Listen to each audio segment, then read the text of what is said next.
আমেরিকার একটি শহরে ভয়াবহ দাবানলে ব্যাপক ক্ষয়ক্ষতি হয়েছে। বিষয়টাকে অনেকে আল্লাহর আযাব, গজব হিসেবে দেখছেন। এটা আসলে তাই কিনা, এজন্য উল্লাস করা যাবে কিনা?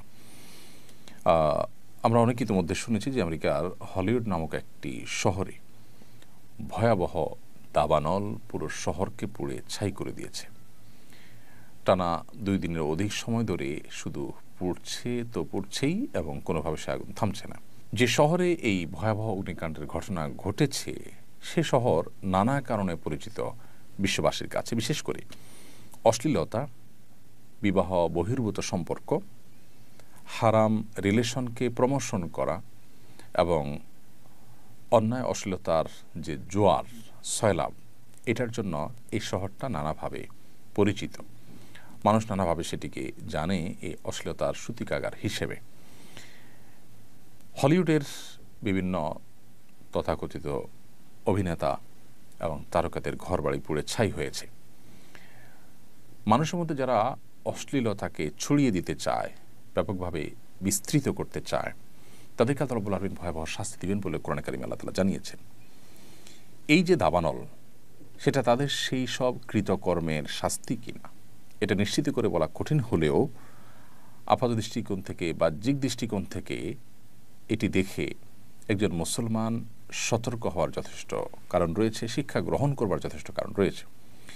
আমরা জানি যে ইতালির পম্পেও নগরী, এটাকে পাপের নগরী বলা হতো। পাপ, জুলুম, সীমালঙ্ঘন, এটা এমন পর্যায়ে চলে গিয়েছে যে একটা পর্যায়ে আল্লাহ রাব্বুল আলামিন সেখানে ভয়াবহ দাবানলে পুরো শহরকে পুড়ে ছাই করে দিয়েছেন। এখনও সেই কয়লা হয়ে যাওয়া শহরটি ওইভাবে কয়লা অবস্থাতেই বিশ্ববাসীর কাছে এখনও দৃষ্টান্ত হিসাবে, শিক্ষা গ্রহণের উপাদান হিসেবে এখনও টিকে আছে। হলিউডের এই যে আগুন, এই আগুন সেরকমই কোনো শিক্ষাদায়ক, সেরকমই কোনো অ্যালার্মিং কোনো বিষয়, কোনো ঘটনা হওয়াটা মোটেও অস্বাভাবিক নয়। একজন ইমানদার এখান থেকে শিক্ষা গ্রহণ করবে, উল্লাস নয়, বরং এখান থেকে শিক্ষা গ্রহণ করাটাই হতো আমাদের কর্তব্য, যে আমরা আল্লাহর অবাধ্যতার পথে যাওয়া, হারাম বা অন্যায়ের পথে যাওয়া থেকে আমরা বিরত থাকবো। আমরা যদি আল্লাহর অবাধ্যতার পথে যাই, আল্লাহ রাব্বুল আলামিন ছাড় দেন, কিন্তু একটা সময় আল্লাহ তাআলা পাকড়াও করেন। আল্লাহ সুবহানাহু ওয়া তাআলা ছাড় পেতে পেতে একটা সময় আমাদের কাছে মনে হয় যে না, আল্লাহ বোধহয় আমাদেরকে আর পাকড়াও করছেন না, কিন্তু একটা সময় ঠিকই আল্লাহ সুবহানাহু ওয়া তাআলা ধরেন এবং পাকড়াও করেন। এই বিষয়টি পৃথিবীতে বারবার বিভিন্ন সময় ঘটে, আমাদের ব্যক্তিগত জীবনের সময় ঘটে, যে আল্লাহ সুবহানাহু ওয়া তাআলা আমাদেরকে অ্যালার্ম দিচ্ছেন, সতর্ক করছেন, বা আমাদের কোনো পাপের জন্য আল্লাহ রাব্বুল আলামিন দুনিয়াতে নগদ শাস্তি দিচ্ছেন। আমরা খুব কম মানুষের শিক্ষা গ্রহণ করি, এই জন্য আমাদের শিক্ষাটা এখান থেকে গ্রহণ করা উচিত। এবং এটি আল্লাহর আযাব সেটি নিশ্চিত করে বলা কঠিন, কারণ আসলে এটি কি আযাবের অংশ নাকি এটি অন্য কোনো আল্লাহর হিকমার অংশ, এটি অন্য 10টি সাধারণ স্বাভাবিক ঘটনার মতো কিনা, সেটা একমাত্র আল্লাহ তাআলা ভালো জানেন। আমরা যেহেতু কেউ গায়বের মালিক নই, এজন্য নিশ্চিত করে হলফ করে এটিকে আল্লাহর গজব হিসাবেই যদিও আমরা বলতে পারবো না, কিন্তু অ্যাট দ্য সেম টাইম সেখানে যে কর্মকাণ্ড হতো বা সেই কর্মকাণ্ডের জন্য সেটি খ্যাতি ছিল, সেই কারণে আল্লাহ তাআলার শাস্তি পতিত হওয়ার যথেষ্ট জোরালো সম্ভাবনা আছে।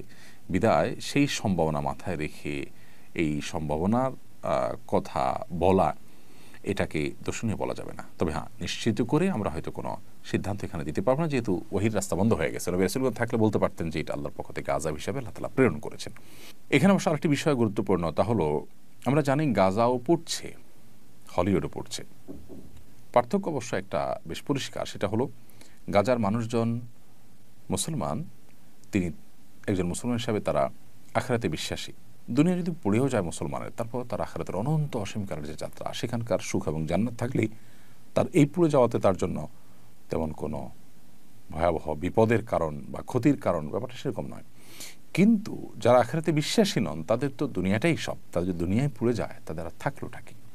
আল্লাহ তাআলা আমাদেরকে ঈমান এবং তাকওয়ার চর্চায় অগ্রগামী হওয়ার তৌফিক দান করুন। পৃথিবীর প্রত্যেকটা ঘটনা থেকে শিক্ষা গ্রহণ করার তৌফিক দান করুন। আমরা চাই হলিউডে কেন, পৃথিবীর যে কোনো প্রান্তে থাকা মানুষজন তারা আল্লাহর বাধ্যগত হন, তারা সঠিক এবং সুন্দর পথে আসুন, তারাও আল্লাহর বাধ্যগত হয়ে আল্লাহর নিরাপত্তার চাদরে চলে আসুন, ভালো থাকুন, সেটি আমরা কামনা করি। আল্লাহ তাআলা আমাদেরকে শিক্ষা গ্রহণ করবার তৌফিক দান করুন।